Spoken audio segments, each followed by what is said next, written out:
Chloroform को बनाने की प्रयोगशाला विधि, औद्योगिक विधि को पढ़ लिया था हम लोगों ने, भौतिक गुणों को भी पढ़ा और कुछ रासायनिक गुण लिख रखे थे हम लोगों ने। अभी क्लोरोफॉर्म के और भी रासायनिक गुण बचते हैं, तो उनको स्टार्ट करते हैं। जैसे क्लोरोफॉर्म का अगला रासायनिक गुण है, कहता है नाइट्रीकरण।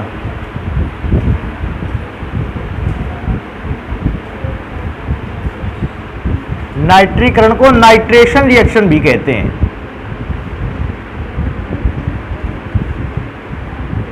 और आपने नाइट्रीकरण अभिक्रिया को पहले भी देख रखा है कि जब भी किसी कंपाउंड पर नाइट्रीकरण की अभिक्रिया करवानी होती है, आप एक काम कर डालते हो कि पदार्थ की नाइट्रिक अम्ल से अभिक्रिया करवा लेते हो। देखो कैसे करते हैं इसको।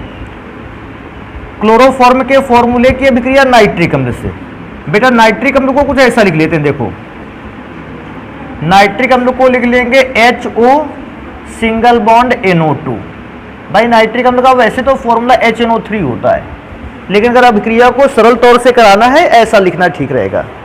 और क्लोरोफॉर्म का फॉर्मूला क्या होता है, देखो क्लोरोफॉर्म का फॉर्मूला होता है CHCl3। ये क्लोरोफॉर्म का फॉर्मूला रहता है। तो भैया अभिक्रिया कैसे होगी, दोनों की अभिक्रिया करवाने पर OH अभिक्रिया कर लेगा H से और बना डालेगा जल। और मैं देखूंगा मेरे पास और कौन सा पदार्थ बचता है, तो बचता है CCl3NO2। CCl3NO2। कोई पूछता है इसका नाम क्या है, बेटा क्लोरोफॉर्म के फॉर्मूले में हाइड्रोजन को हटाकर नाइट्रो ग्रुप लगा दिया गया है। तो क्लोरोफॉर्म के सूत्र में नाइट्रो ग्रुप लगा देगा तो बेटा नाम हो जाएगा नाइट्रोक्लोरोफॉर्म। तो ऐसे अभिक्रिया आप कर सकते हो। CHCl3 की अभिक्रिया जैसे ही नाइट्रिक अम्ल से होती है, वैसे नाइट्रिक अम्ल का मैं बता दूं फॉर्मूला होता है HNO3। लेकिन अभिक्रिया को कंप्लीट करने के लिए मैंने इससे O और H को अलग कर लिया, बचा हुआ NO2 एक जगह लिख लिया। अभिक्रिया का तरीका यह है कि क्लोरोफॉर्म का H नाइट्रिक अम्ल के OH से अभिक्रिया करके जल बना लेगा। इसके बाद जो भी पदार्थ बचेगा उसको लिखेंगे, इस पदार्थ का नाम होगा नाइट्रोक्लोरोफॉर्म। अगली रासायनिक अभिक्रिया को देखते हैं, कहता है सिल्वर से क्रिया।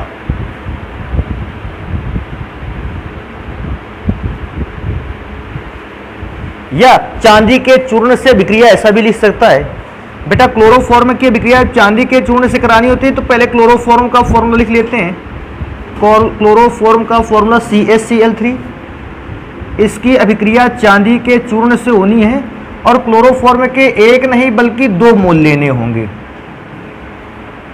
अच्छा अब ये वाली बात थी, CHCl3 समझ में आ गया, चांदी का चूर्ण समझ में आ गया, लेकिन ये क्लोरोफॉर्म के सूत्र में CH और Cl3 पीछे की ओर लिखा गया। जानते हो पीछे की ओर क्यों लिखा गया? उसका रीजन था कि ये Cl इस Cl और Ag के साथ अब क्रिया करके अलग हो जाएगा। सोचो अगर ये सारा का सारा पदार्थ एक साथ अलग हो जाता है, 6 Ag और 3 मिलकर 6 Cl हैं, इसको लिख सकते हो 6 AgCl। ये एक प्रकार का अवक्षेप है। इसके बाद जो बचेगा CH और CH। अगर दोनों में वैलेंसी कार्बन की बराबर करने चाहो तो ट्रिपल बॉन्ड का यूज किया जा सकता है। तो इसको थोड़ा सा याद रखोगे, इस केमिकल कंपाउंड का नाम पूछेगा, इसका नाम है एथाइन, या एक और इसका नाम था एसीटिलीन। तो ये भी ध्यान रखना कि या तो एथाइन इसको कह सकते हैं या इसका नाम एसीटिलीन है, और इसको कहते हैं सिल्वर क्लोराइड का अवक्षेप। अभी नेक्स्ट अभिक्रिया पर चलते हैं। अगली अभिक्रिया लिखी हुई है, कहता है एसीटोन से क्रिया।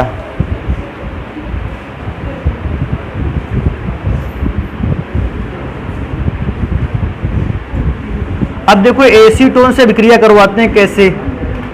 बेटा एसीटोन का फॉर्मूला होता है, फॉर्मूला तो ऐसा होता है CH3 single bond CO single bond CH3, ये होता है एसीटोन का सूत्र। लेकिन अभिक्रिया के लिए देखो इसको कैसे लिख लेते हैं। अभिक्रिया के लिए इसको ऐसे लिखते हैं CH3 C double bond O single bond CH3।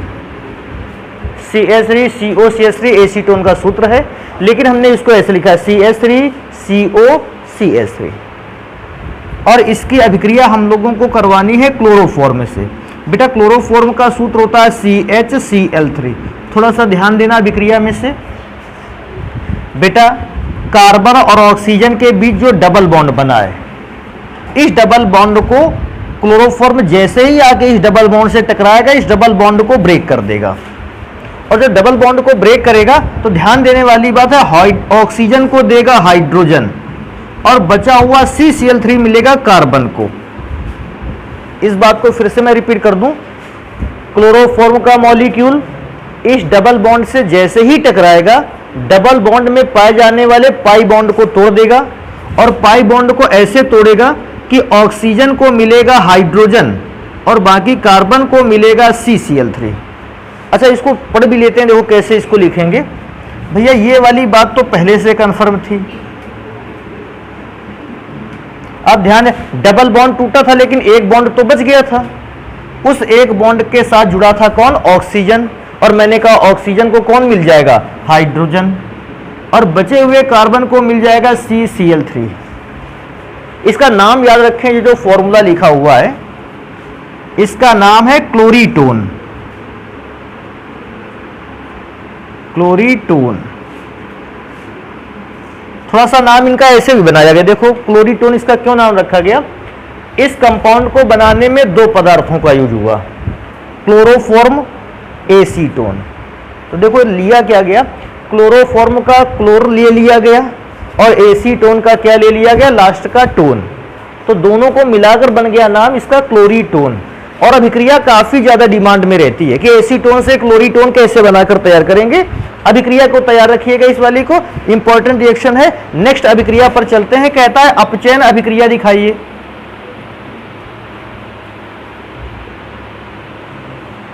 अच्छा, अपचयन अभिक्रिया को दिखाने के लिए भैया क्लोरोफॉर्म के सूत्र को पहले लिख लेते हैं। क्लोरोफॉर्म का सूत्र है CHCl3। अपचयन कराने के लिए आप तीर के निशान के ऊपर सोडियम मरकरी सॉल्यूशन ले सकते हो। सोडियम मरकरी सॉल्यूशन जो है वो तैयार करता है नवजात हाइड्रोजन। देखिएगा कैसे समझते हैं अभिक्रिया को। इसमें से एक H एक Cl से अभिक्रिया करेगा। अगर एक H एक Cl से अभिक्रिया करेगा तो बेटा पहला पदार्थ तो बन जाने वाला है HCl। और दूसरे पदार्थ को देखते हैं क्या बचता है। देखो ध्यान से देखो, एक Cl निकल गया तो Cl यहां कितने बचे? दो H में से एक H Cl के साथ चला गया तो एक H यहां बचा। जब एक H यहां बचेगा तो C, H और H मिलकर हो गया H2 और बेटा साथ में बन जाएगा Cl2। और आपने इस कंपाउंड को ऊपर रखा है, इसका नाम था डाई क्लोरो। और क्योंकि कार्बन एक है इसको लास्ट में मेथेन, या मैं कह रहा था कि मेथेन को मीथेन भी पढ़ लें तो कोई परेशानी उससे नहीं होनी चाहिए। तो ये अगला रासायनिक गुण हो गया। एक रासायनिक गुण अभी और है, देखो इसका, कहता है हैलोजनीकरण। या तो हैलोजनीकरण बता दीजिए या हैलोजिनेशन रिएक्शन इसको कहते हैं,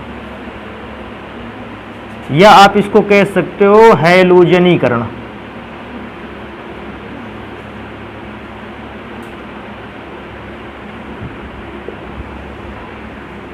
अच्छा, हैलोजनीकरण बिल्कुल आसान है। CHCl3 की अभिक्रिया होने वाली है क्लोरीन गैस से और इसी अभिक्रिया को कहते हैं हैलोजनीकरण। ध्यान रखने वाली बात है, तीर के निशान के ऊपर सूर्य का प्रकाश रखना चाहिए। आप इस तीर के निशान के ऊपर सूर्य का प्रकाश भी लिख सकते हो, सनलाइट भी लिख सकते हो, फोटोनिक एनर्जी का फॉर्मूला भी लिख सकते हो, क्योंकि फोटोनिक एनर्जी जो है वो सूर्य के प्रकाश से प्राप्त होती है। अभी इसके अभिक्रिया को कंप्लीट कराएंगे तो तरीका देखो क्या है। HCl से अभिक्रिया कर लेगा, जैसे ही एक H एक Cl से अभिक्रिया कर लेगा बना डालेगा HCl। मैं क्या देखता हूं, मेरे पास देखो क्या बचता है, CCl3 तो यहां बचते हैं और दो Cl में से एक Cl खर्च कर लिया था, एक Cl यहां बचता है। तो C 3 Cl यहां, एक Cl यहां, CCl4। बेटा इसका नाम था कार्बन टेट्रा क्लोराइड। तो बेटा इस प्रकार से रासायनिक अभिक्रियाएं हम लोगों ने लिखी। अभी भी कुछ रासायनिक अभिक्रिया रही जाती है और उपयोग, इसको जल्दी से नोट करते हैं, फिर वो रासायनिक अभिक्रियाएं और उपयोग को भी पढ़ते हैं। क्लोरोफॉर्म का अंतिम रासायनिक गुण मैंने हेडिंग में लिख रखा है, लिखा है कार्बिल एमीन अभिक्रिया। इसी को एक और नाम से जानते हैं, कहते हैं आइसोसाइनाइड परीक्षण। क्या है? अच्छा, इसको में से लास्ट में लिखा आइसोसाइनाइड परीक्षण। परीक्षण का मतलब ये किसी न किसी केमिकल के लिए टेस्ट है। तो आपको बता दें, अगर प्राथमिक एमीन का परीक्षण करना हो तो भी उसके लिए आइसोसाइनाइड परीक्षण लिखा जाता है। क्लोरोफॉर्म का टेस्ट लिखना हो तो भी उसके लिए आप आइसोसाइनाइड परीक्षण को ही लिखते हैं। अगर आपसे कभी ऐसा क्वेश्चन आ जाता है कि सिद्ध कीजिए दिया गया पदार्थ प्राथमिक एमीन है, तो कैसे आप प्रूफ करोगे पदार्थ प्राथमिक एमीन है? यही रासायनिक अभिक्रिया आपको लिख कर आनी है। अगर आपसे कह देता है कि सिद्ध कीजिए कि दिया गया पदार्थ क्लोरोफॉर्म है, तो भी आपको यही रासायनिक अभिक्रिया लिख करके आनी है। और कार्बिल एमीन अभिक्रिया जो है बहुत ही ज़्यादा फेमस अभिक्रियाओं में से एक है, इसलिए भैया मैं पहले से ही इसके आगे लिखे देता हूँ कि ये काफ़ी इंपॉर्टेंट रिएक्शन है, इसको तैयार करके ही रखिएगा। अब देखो, सबसे पहले हम इसको लिखना स्टार्ट करते हैं। किसी एक प्राथमिक एमीन पर यह अभिक्रिया संपन्न कराई जा सकती है, और प्राथमिक एमीन का फॉर्मूला होता है R सिंगल बॉन्ड NH2। प्राथमिक एमीन का फॉर्मूला यही होता है। अगर नाइट्रोजन से केवल एक एल्काइल या एराइल ग्रुप जुड़ा हो, प्राथमिक एमीन। अगर नाइट्रोजन के साथ दो एल्काइल या एराइल ग्रुप जुड़े हों, यह द्वितीयक एमीन की पहचान होती है। और बेटा अब यह बात बताने की जरूरत नहीं है कि तृतीयक एमीन में नाइट्रोजन के साथ कितने एल्काइल ग्रुप जुड़े रहते हैं, सभी जानते हैं इसका आंसर 3 जुड़े होंगे।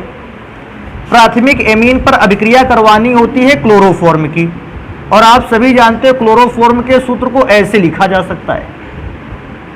वैसे लिखा तो कैसे भी जा सकता है, लेकिन अगर ऐसे लिख लेते हो अभिक्रिया आपको समझ में आने लगेगी। ऐसे नहीं लिखते हो तो अभिक्रिया आपको समझ में आएगी, थोड़ा सा टाइम लग सकता है ज़्यादा। तो बेटा Cl3 लिख लिया, और लास्ट में अभिक्रिया करवानी होती है NaOH या KOH से। तो मैंने अभिक्रिया के लिए NaOH रखा है। अभिक्रिया देखो कैसे करवाएंगे। अभिक्रिया करवाएंगे आप सभी जानते हो, सबसे पहले 3 Cl जो हैं वो 3 Na को लेकर क्या हो जाएंगे, अलग। अगर 3 Na 3 Cl को लेकर अलग हो जाते हैं भैया, यहाँ लिख लेते हैं 3 NaCl।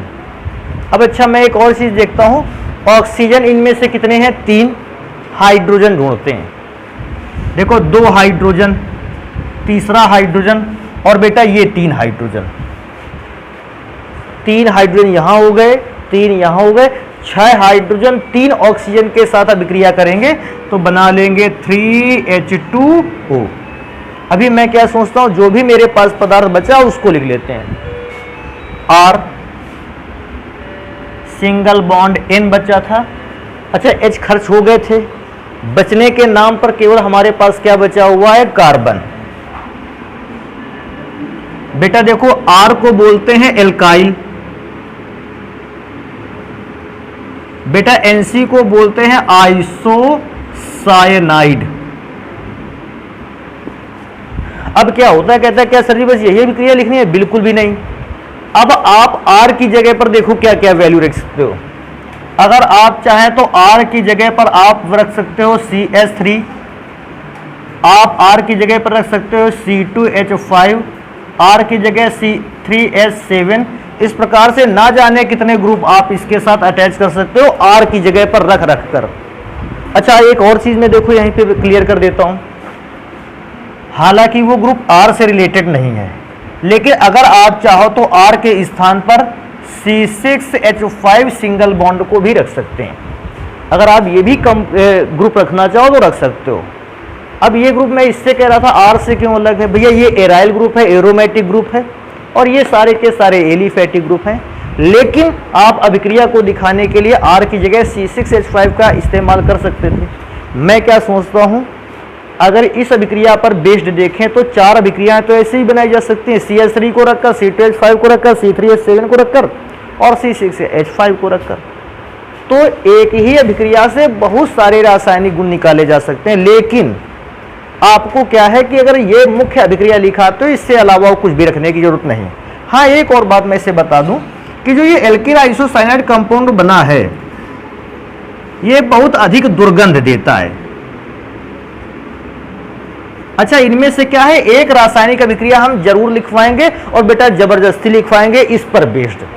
और कौन सी अभिक्रिया लिखाएंगे, जिसमें से R की जगह पर CH3 अर्थात मिथाइल ग्रुप को इस्तेमाल किया गया होगा।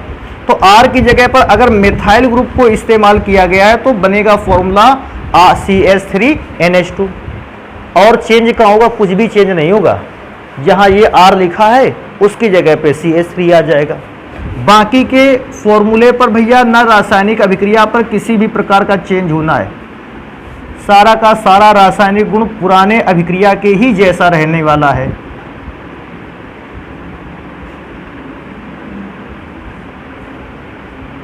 कि 3Cl फिर से 3Na से Na से अभिक्रिया कर लेगा भैया, फिर पीछे से लिखेंगे तो 3NaCl बनेगा और फिर वही कि 2H तीसरा H और बाकी के 3H, ये 6H हो गए। 3O के साथ अभिक्रिया करेंगे 3H2O। मैं क्या सोचता हूँ, मेरे पास क्या बचेगा, तो मेरे पास बचेगा CH3 सिंगल बॉन्ड NC।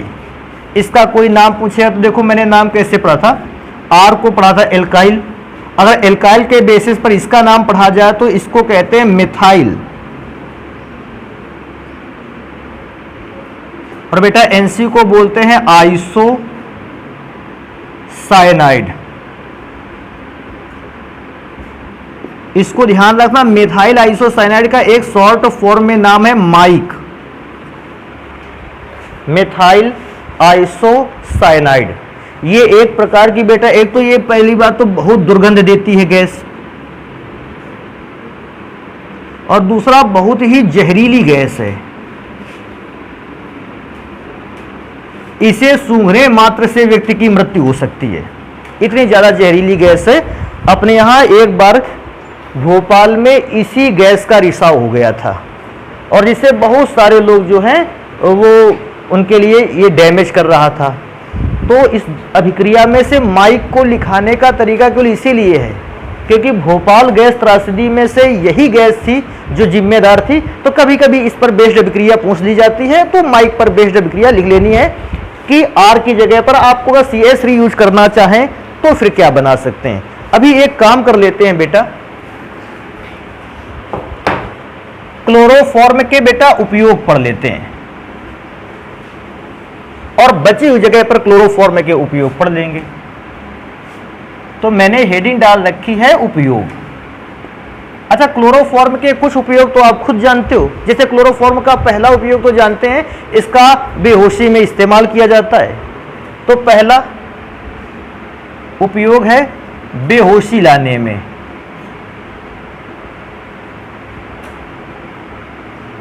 बेहोशी लाने में बेटा दूसरा उपयोग पूछता है कि आखिर दूसरा उपयोग क्या है, तो मैं दूसरा उपयोग ले सकता हूं आइसोसाइनाइड परीक्षण करने में। तो एक बात ये भी लिखी जा सकती है, ऐसा लिखते हैं, प्राथमिक एमीन की पहचान करने में। प्राथमिक एमीन की पहचान करने में। और कोई पूछेगा प्राथमिक एमीन की अगर पहचान करते हो तो पहचान करने के विधि को, पहचान करने के तरीके को आप क्या बोलते हैं, तो आप उसका नाम भी बता दीजिए। हम इसको बोलते हैं आइसोसाइनाइड परीक्षण या टेस्ट बोल सकते हो। आइसोसाइनाइड टेस्ट बोलते हैं इसको। अभी अगला नंबर पे चलते हैं, तीसरे गुण को लिखते हैं। बेटा क्लोरोफॉर्म एक प्रकार की औषधि का भी निर्माण करती है, इसलिए मैं लिख देता हूं औषधि के निर्माण में। बेटा चौथा नंबर अगर उपयोग मांगा जाए तो आप किसी भी कार्बनिक यौगिक के लिए ये उपयोग हमेशा लिख सकते हैं। जब आपको कोई उपयोग ना याद हो तो एक उपयोग तो अपने मन से लिखाइए, कभी गलत होने वाला नहीं है। क्या उपयोग लिख दें, अन्य कार्बनिक यौगिक बनाने में या अन्य कार्बनिक यौगिकों के निर्माण में। ये वाला तो आज तक कभी भी वार खाली ही नहीं गया।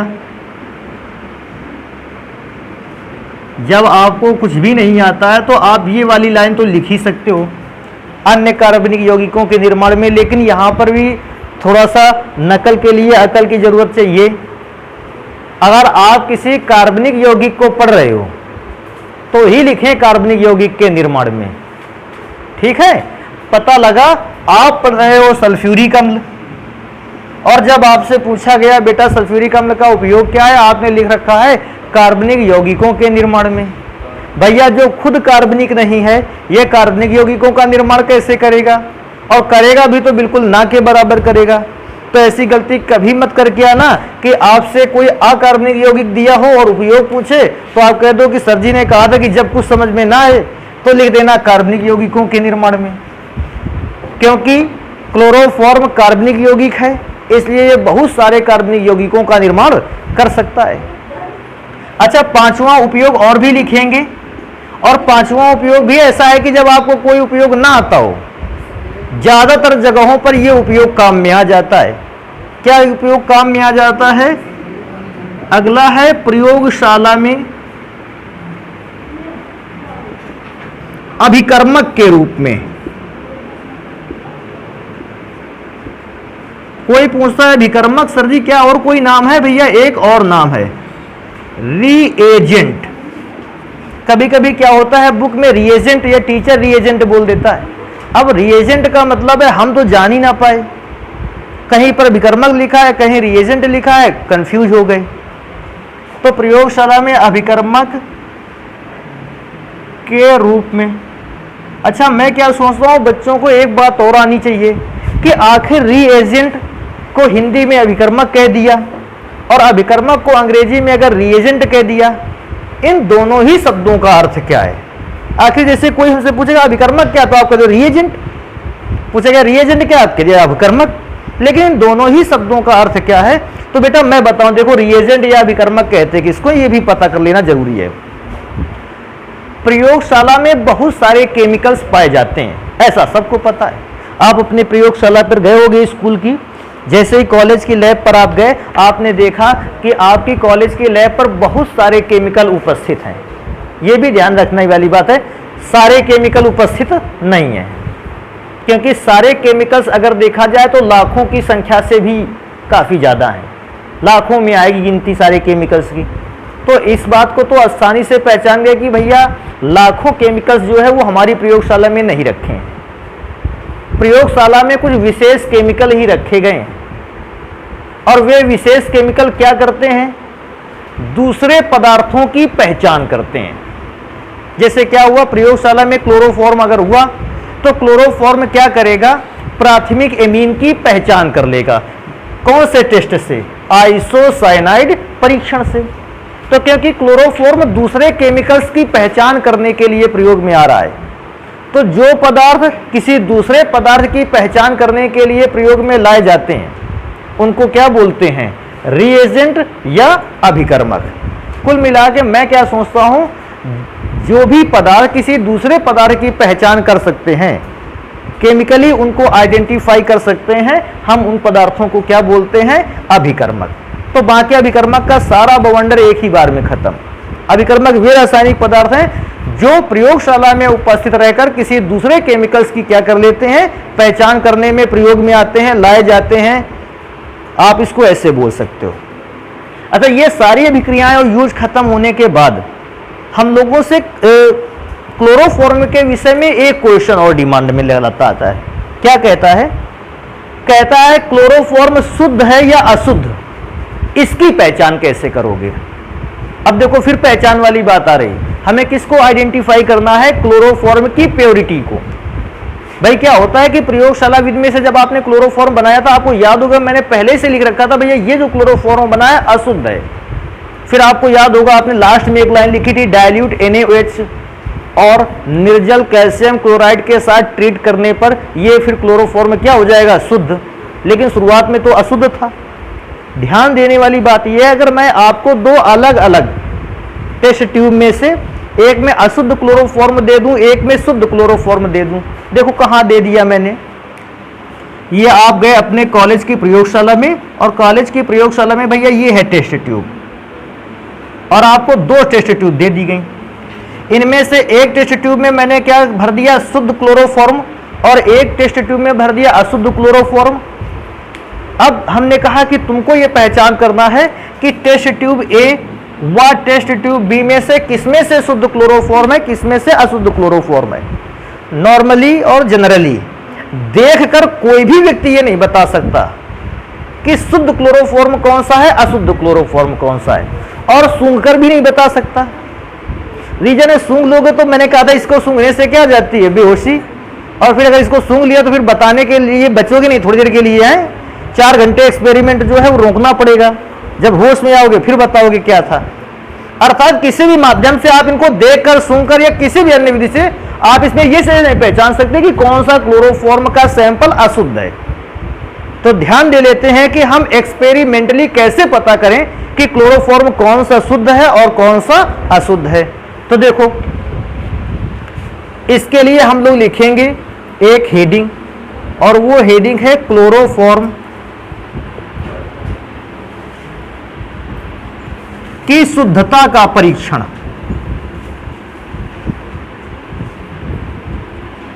शुद्धता का परीक्षण।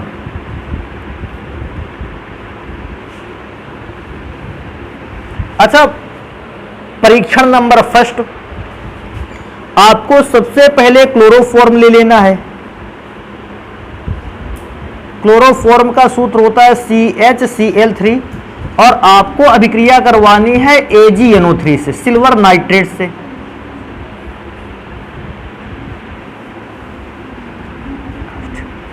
अच्छा, सिल्वर नाइट्रेट का फॉर्मूला AgNO3 होता है, और इसमें से एक बात अपने दिमाग में बनाई जा सकती है, इसको लूनार कास्टिक भी कहते हैं।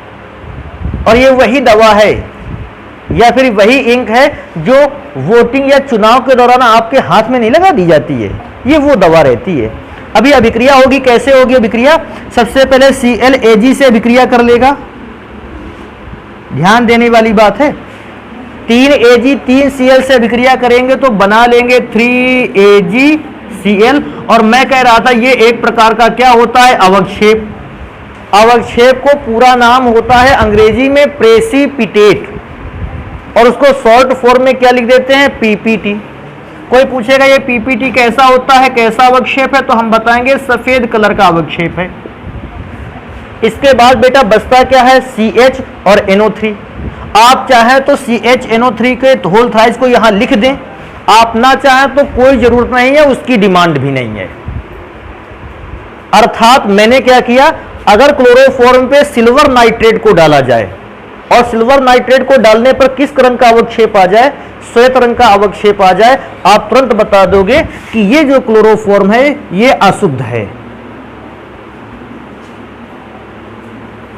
पहला ध्यान रखना, क्लोरोफॉर्म आपको मिला है, और क्लोरोफॉर्म पर जैसे ही आपने सिल्वर नाइट्रेट को डाला AgNO3, जैसे ही डाला श्वेत कलर का अवक्षेप आ जाएगा, और श्वेत कलर का अवक्षेप इस बात को रिप्रेजेंट कर देगा कि जो आपके पास क्लोरोफॉर्म का सैंपल है ये शुद्ध नहीं है।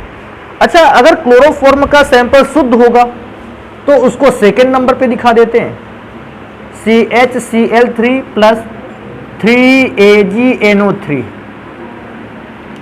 यदि क्लोरोफॉर्म का सैंपल शुद्ध है, भैया शुद्ध क्लोरोफॉर्म का सैंपल होगा तो हम यहां लिख देंगे कोई अवक्षेप नहीं, किसी भी प्रकार का अवक्षेप प्राप्त नहीं होगा।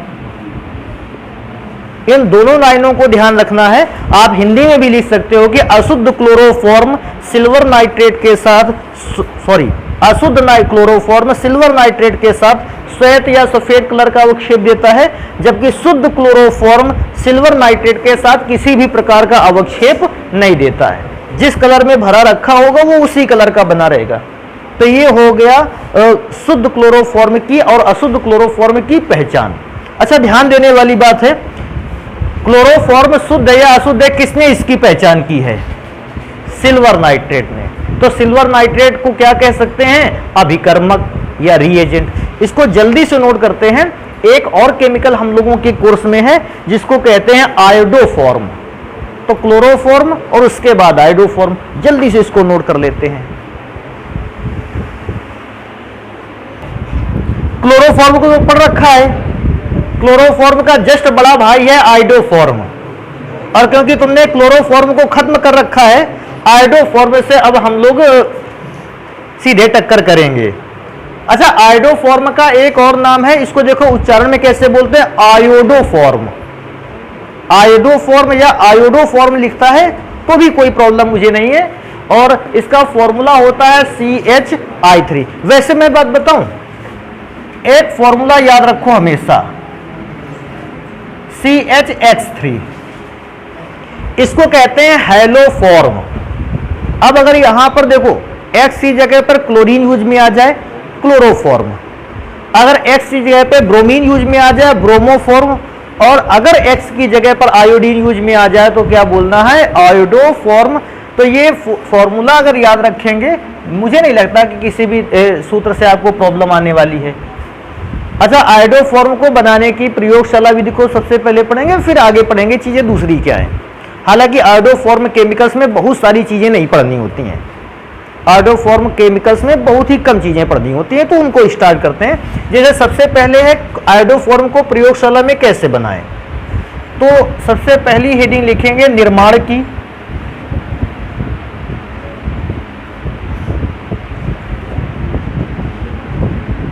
प्रयोगशाला विधि,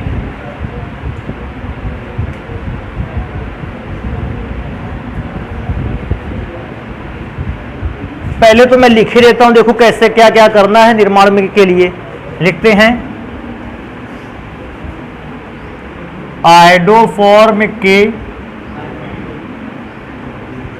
निर्माण के लिए, अर्थात जब भी आपको आयोडोफॉर्म का निर्माण करना होता है उसके लिए आप एथेनॉल, जिसको एथाइल एल्कोहल भी कहते हैं, एथेनॉल को या फिर एसीटोन को, या एसीटोन को NaOH व I2 अर्थात आयोडीन के साथ मिलाकर गर्म करते हैं, के साथ मिलाकर गर्म करते हैं। तो भैया ये वाली बात याद रखना है, एक ही लाइन पर लिखी हुई है कि अगर जब भी आपको आयोडोफॉर्म का निर्माण करना होता है, आप या तो एथाइल अल्कोहल को लेते हो जिसे एथेनॉल भी कहते हैं, या एसीटोन को ले लेते हो। एसीटोन का एक और नाम है प्रोपेनोन, उसको NaOH व I2 के साथ गर्म करते हो, और जैसे ही गर्म करते हो आयोडोफॉर्म बनकर तैयार होता है। भैया तो अभिक्रिया लिखना स्टार्ट करते हैं। देखो अभिक्रिया को समझ लीजिए और फिर इसको कंप्लीट करते हैं। देखो कैसे, सबसे पहले फर्स्ट स्टेप में आप अभिक्रिया करवाओगे NaOH की I2 के साथ। अब I2 का मतलब है आयोडीन कितने हैं बेटा, 2, और उनके बीच में कौन सा बॉन्ड होगा, सिंगल। तो भैया अभिक्रिया को निपटाने के लिए, सॉल्व करने के लिए NaOH के भी कितने मोल ले लिए हम लोगों ने, 2 मोल। अगर I 2 बार है तो NaOH भी कितनी बार लेना होगा, 2 बार। अभिक्रिया को ध्यान से समझो, फर्स्ट स्टेप में क्या होगा, ये वाला H इस OH के साथ अलग हो जाएगा। सोचो अगर H OH के साथ अलग हो जाएगा, पहला केमिकल बनेगा H2O, ये फर्स्ट स्टेप की अभिक्रिया है। अच्छा, ऊपर क्या बनेगा, NaO, और साथ में क्या जुड़ जाएगा, I। ऊपर वाले को ऊपर वाले के साथ जोड़ दें, और नीचे वाले Na को नीचे वाले I के साथ जोड़ दें। इसका नाम सभी जानते हैं, सोडियम आयोडाइड। इसका नाम कम लोग जानते हैं, देखो क्या क्या नाम है, सोडियम ऑक्सी आयोडाइड या सोडियम हाइपो आयोडाइड। तो इसका नाम मैं लिखे देता हूं, सोडियम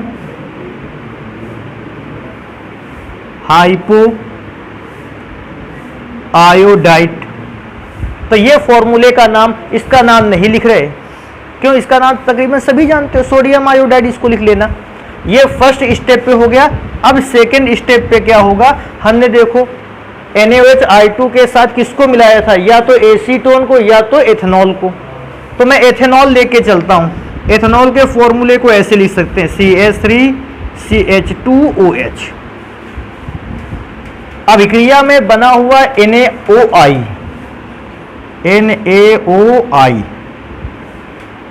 अब अभिक्रिया करेगा इससे। अभिक्रिया कैसे करेगा, ध्यान से देखना बेटा। H2 इस O के साथ अलग हो जाएगा। सोचो अगर H2O के साथ अलग हो जाएगा तो पहला केमिकल बनेगा H2O। अच्छा, और भी ध्यान देने वाली बात है, अगर H2O के साथ अलग हो गया तो यहां कौन बचेगा, NaI। अच्छा, इसका नाम जानते ही हो। अभी नेक्स्ट नंबर पे चलते हैं कि और क्या बचा मेरे पास। तो बेटा मेरे पास बचा CH3 और थोड़ा सा दिमाग का यूज करेंगे CHO।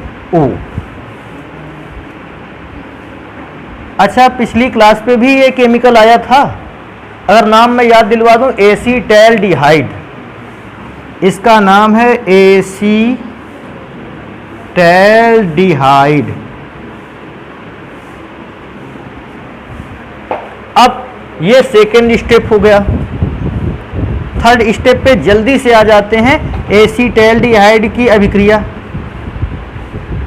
होनी है फिर से NaOI के साथ, लेकिन इस बार NaOI एक नहीं बल्कि 3 मोल रहेगा। क्यों रहेगा उसको भी देखते हैं।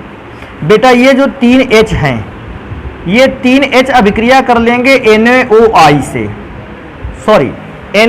से। सोचो 3 NaO और 3 H, 3 NaO और 3 H मिलकर बना लेंगे 3 NaOH। अच्छा, मैं क्या सोचता हूं, मेरे पास क्या बचता है, मेरे पास यहां बचता है केवल 3 I और यहां बचता है 3 H की खाली जगह। तो इन 3 I को उन 3 H की खाली जगह पर लगा देते हैं तो बनेगा CI3CHO। इसको क्या नाम बोलते हैं, देखो क्या है, एसीटैल्डिहाइड का फॉर्मूला था, 3 आयोडीन लगा दिए गए हैं तो इसका नाम हो जाएगा ट्राई आयोडो एसीटैल्डिहाइड। नाम याद रखें इसका, ट्राई आयोडो एसीटैल्डिहाइड। अब बेटा नेक्स्ट स्टेप पे चलते हैं, 4 नंबर स्टेप, और इसी स्टेप को लास्ट स्टेप भी कहते हैं। देखो क्या बचा था हमारे पास, उसकी अभिक्रिया करवा लेते हैं। हमारे पास बचा था CI3CHO। अभिक्रिया बेटा होगी NaOH के साथ। भाई ये NaOH बच गया था ना, इसी NaOH के साथ अभिक्रिया हो जाएगी। अगर अभिक्रिया होगी तो अभिकारक पदार्थ में से बेटा ये वाला भाग टूटकर अलग हो जाएगा। इस वाले भाग को क्या पढ़ोगे, CHI3। इसी को तो आयोडोफॉर्म बोलते हैं। और मैं क्या सोचता हूं, मेरे पास जो बचा उसको लिख लेते हैं। देखो क्या बचा, H बचा, C बचा, 2 O बचे हैं और Na बचा। बचने वाला पदार्थ HCOO। अच्छा, इसका नाम तो जानते हो आयोडोफॉर्म। इसका नाम कोई पूछेगा, इसका नाम है सोडियम। और बेटा HCOO को कहते हैं फॉर्मेट। तो सोडियम फॉर्मेट का फॉर्मूला बचा। प्रयोगशाला विधि में इतनी लाइनें आपको लिख कर आनी है। लेकिन अगर कोई बच्चा सोचता है कि सर जी हम ये लाइनें नहीं लिखना चाहते, हमको इन लाइनों से बहुत बड़ा कष्ट है, तो वो एक काम कर सकता है, इन सभी लाइनों को समीकरण की तरह जोड़ सकता है। और जोड़ने में ध्यान रखने वाली बात क्या है, जैसे यहाँ NaOH है तो ये उस NaOH को क्या कर देगा, कैंसिल कर देगा। इन सभी बातों को ध्यान रखना है बस आपको। तो अगर इन सारी बातों को आप ध्यान रखते रहोगे तो देखो अभिक्रिया लास्ट में बनेगी क्या। अभिक्रिया लास्ट में बनेगी CH3CH2OH plus 3I2 plus 6NaOH। 6NaOH। और बेटा अगर अभिक्रिया इसको आगे करवाएं भी तो आगे अभिक्रिया के दौरान बनेगा CHI3 plus HCOONA plus 5NaI plus 5H2O। अगर आप ये सारी अभिक्रियाएं तैयार कर सकते हो स्टेप वाइज नियम के साथ, वो तैयार कर लीजिए। अगर आप इन सारी अभिक्रियाओं को एक लाइन में लिखना चाहते हो तो ये वाली अभिक्रिया तैयार कर लीजिएगा। मुझे कोई भी प्रॉब्लम नहीं है कि आप ये अभिक्रियाएं लिख कर आते हो कि आप ये अभिक्रिया लिख करके आते हो। वो अभिक्रियाएं आपको नियम के दौरान समझ में आ गई होंगी और ये अभिक्रिया फिर क्या होगा कि आप इसको रटते घूमने लगोगे। आपको लगेगा कि ये अभिक्रिया हम तुरंत रट लें, ज़्यादा अच्छा रहेगा। लेकिन अभी क्या है कि आयोडोफॉर्म को बनाने के लिए आप 2 केमिकल यूज में ला सकते थे, लेकिन अभी तो आपने एक ही केमिकल यूज किया है। दूसरे केमिकल को यूज करते हुए, क्योंकि आपने अभी तक क्या है कि प्रयोगशाला में आयोडोफॉर्म नहीं बनाया है, जल्दी से इसको नोट करते हैं, दूसरा जो केमिकल है उसको लेकर आयोडोफॉर्म को बनाते हैं। अच्छा, अब एसीटोन से बनाने के लिए सबसे पहला स्टेप तो वही यूज करना पड़ेगा। स्टेप क्या रहेगा मैं जल्दी से बता देता हूं। NaOH के 2 मोल और इसकी अभिक्रिया आपने करवाई थी आयोडीन से। तरीका क्या था, ये HOH को लेकर अलग हो जाता है, पहला पदार्थ बनकर तैयार होता है H2O। अच्छा, NaO अभिक्रिया कर लेगा I से, NaOI प्लस Na अभिक्रिया कर लेगा I से तो बना लेगा NaI। नाम क्योंकि सभी के जानते हो, मैं नाम नहीं लिख रहा। अभी एसीटोन को यूज करेंगे, ये फर्स्ट स्टेप हो गया। सेकेंड स्टेप पे एसीटोन को यूज करेंगे, CH3CO अभिक्रिया होगी NaOI से। देखो अभिक्रिया में ये 3H 3 NaO से अभिक्रिया करेंगे, 3 NaO और 3H मिलकर बना लेंगे 3 NaOH। अब बचता क्या है मेरे पास, तो मुझे बचता है ये 3H की खाली जगह और 3I। इसको यहां पर सेट कर देते हैं तो बन जाएगा CI3COCH3।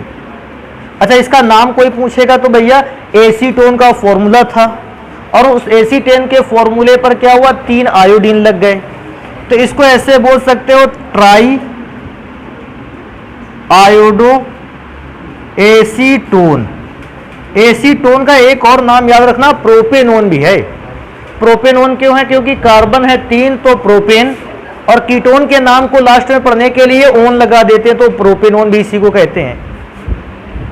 अभी थर्ड स्टेप पर चलते हैं, जो हमारा ट्राई आयोडो CI3COCH3 एसीटोन बचा है, इसकी अभिक्रिया करवा देंगे अंतिम स्टेप पे NaOH से। अभिक्रिया कैसे होगी ये देखो,